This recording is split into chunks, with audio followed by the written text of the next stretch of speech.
What's up, guys? This is Cassie Riley Boscia from Athletes Warehouse and Softball Strength Academy. I'm here to talk to you today about bat velocity, and if there is ever a scenario where we might have too much bat velocity.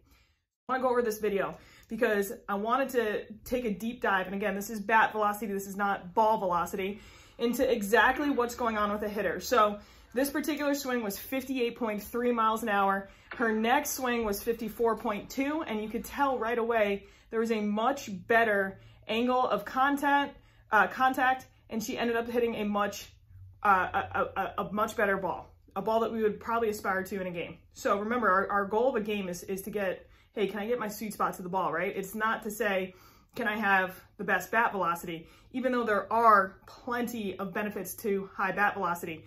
Something interesting that just came out with Driveline is that most of the hitters at that major league level, they operate best at 90 to 95% of their max bat velocity.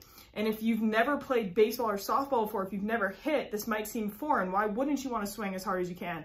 But there is a dichotomy to it. There is something to say, if I swing as hard as I possibly can, I'm going to decrease my accuracy potentially, right? So if you've played this game, you understand what it feels like to not swing as hard as you possibly can, but still get your best batted ball potential there. So again, we have another hitter afterwards. The very first swing that she takes is 66 miles an hour, and her bat head gets in front of her a little bit. The next one, she stays behind the ball a little bit better, and she's at 59.5 miles an hour. So again, if we were looking at just bat velocity's impact on how that ball was hit, we'd be missing part of the picture. There's obviously so many other things that go into what make a successful hit. The last piece that I will say is that in Driveline just reported this data, the top 10% of MLB hitters were in the 90th percentile of bat velocity. So as you do get to those higher and higher levels, there is going to be something said about training pockets of time for your hitters to improve their bat velocity. And then other pockets of time where they maybe dial down and practice at the 90 to 95% and work on increasing that angle of their bat, increasing their, bettering their timing, bettering their pitch selection, all of those other factors that go into making a successful swing.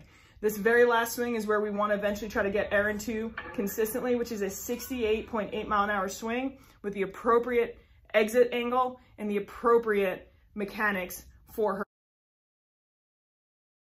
Go any further, being able to measure what the bat was doing was a far shot from possible for most of us up until a few years ago. And so I use Blast. I know there's a lot of portable devices that you could put on the knob of your bat to measure metrics, but I use Blast for a couple of reasons. Number one, their interface is very easy to be able to utilize with larger populations of athletes. Number two, it is the most accurate and valid portable device that you can have on the market for measuring the metrics of your bat. Obviously the gold standard is still a infrared camera system that might cost hundreds of thousands of dollars, but up to the current date in 2020, Blast is the most valid that we found through research. So